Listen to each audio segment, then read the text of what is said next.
कहना है? एक मिनट बेटा, एक दिन का तोता होता है। ਤੁਹਾਨੂੰ ਕੀ ਜੁਗਤ ਮਾਂ ਨੇ ਬੱਜੀ ਤੇ ਬਾਂਦਰ ਬਣਿਆ सेवी जेब च पाई होंगी। ਜੇ ਸਪਰੇਨ ਦੀ ਗੋਲੀ ਖਾ ਕੇ ਪੁੱਠਾ ਲਮਕ ਗਿਆ ਮੈਂ ਕਿਹਾ ਕੀ ਕਹਿੰਦਾ ਸਿਰ ਦਰਦ ਦੀ ਖਾਦੀ ਕਿਤੇ ਢਿੱਡ ਚ ਨਾ ਚੜੀ तेरा मुंह इंजे जिवें छोटा जिहा मरासी हुंदा है।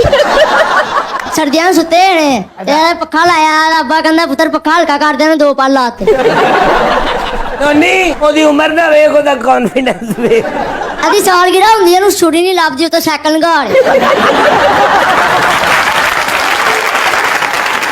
ਇਹਦੀ ਵੀ ਸਾਲਗਿਰਾ ਸੀ, ਇਹਨੂੰ ਛੁਰੀ ਨਹੀਂ ਸੀ ਲੱਭ ਰਹੀ, ਇਹ ਆਪ ਹੀ ਉੱਤੇ ਲੰਮਾ ਪੈ ਗਿਆ। ਨਹੀਂ ਨੋਨੀ ਬਸ ਗੱਲ ਹੋ ਗਈ। ਆ ਚੌਧਰੀ ਹੁੰਦੇ ਨੇ ਚੌਧਰੀ ਅਨਾ ਘਰ ਹੀ ਕਮਾਈ ਜਾਂਦੀ ਕਹਿੰਦੇ ਚੋਰੀ ਸਾਹਿਬ ਮੇਰੇ ਘਰ ਆਟਾ ਹੋ ਗਿਆ ਕਹਿੰਦਾ ਦੇ ਪੈਸੇ ਮੈਂ ਲਿਆ ਦੋ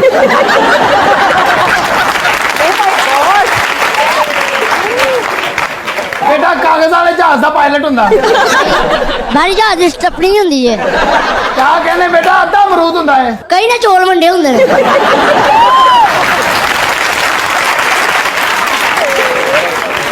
ਉਹ ਅੰਕਲ ਬੱਚੇ ਚੁੱਕਣਾ ਲੱਗ ਰਿਹਾ ਮੈਂ ਤੇ ਤੇਰਾ ਸਾਥ ਦੇ ਰਿਹਾ ਬੜਾ ਚੋਈ ਕੁਲਫੀ ਵਰਗਾ ਮੂੰਹ ਹੈ ਤੇਰਾ। ਇਹ ਵੀ ਮੁੰਡਾ ਕੱਲ ਟੀਕਾ ਲਵਾਉਣ ਗਿਆ, ਹਜੇ ਏਦਾਂ ਹੀ ਲੱਗਿਆ ਤੇ ਕਹਿੰਦਾ ਬਸ ਕਰੋ ਮੇਰੇ ਢਿੱਡ ਭਰ ਗਿਆ।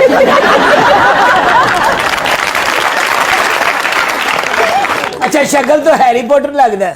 ਔਰ ਇਹ ਹੈਰੀ ਪੋਟਰ ਭਲਾ ਕੀ ਕਰਦਾ? ਕਿਹੜਾ? ਸਿਰਫ ਕੀੜੀਆਂ ਦੀਆਂ ਰੂਡਾਂ ਲੁੱਟਦਾ ਹੈ। ਇਹੋ ਜਿਹਾ ਬੱਚਾ ਬਾਅਦ ਚ ਕਹਿ ਰਿਹਾ ਹੁੰਦਾ ਮੇਰੀ ਉਮਰ 35 ਇਅਰਸ ਹੈ। ਆਪਣੀ ਬਰਾਤ ਤੇ ਪੈਸੇ ਲੁੱਟਣ ਵਾਲਿਆ ਓਏ ਆ ਕਿੰਨੇ ਬੁਲਾਇਆ ਸਾਡੀ ਮੌਤ ਨੂੰ ਅੱਜ?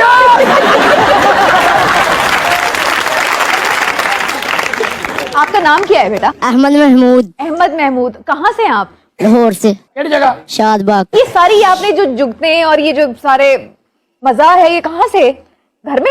ये मेरा बचपन से शौक था स्कूल में भी ये करते हो? आपके सारे फ्रेंड्स वगैरह हंसते नहीं हैं? दोस्त वगैरह करते हैं मिलके मिलके जुगतबाजी होती है? ਇਹ ਜਿਹੜਾ ਦੇ ਨਾਲ ਬੈਠਾ ਹੈ ਕੀ ਹੈ? टाटा मुंह वाले छाबी च चूहा सुता है ਸਿੱਧਾ ਕਹਿ ਤੁਹਾਡਾ ਮੂੰਹ ਜਿਵੇਂ ਛਾਬੀ 'ਚ ਮੈਨੂੰ ਸੁੱਟਿਆ ਹੁੰਦਾ।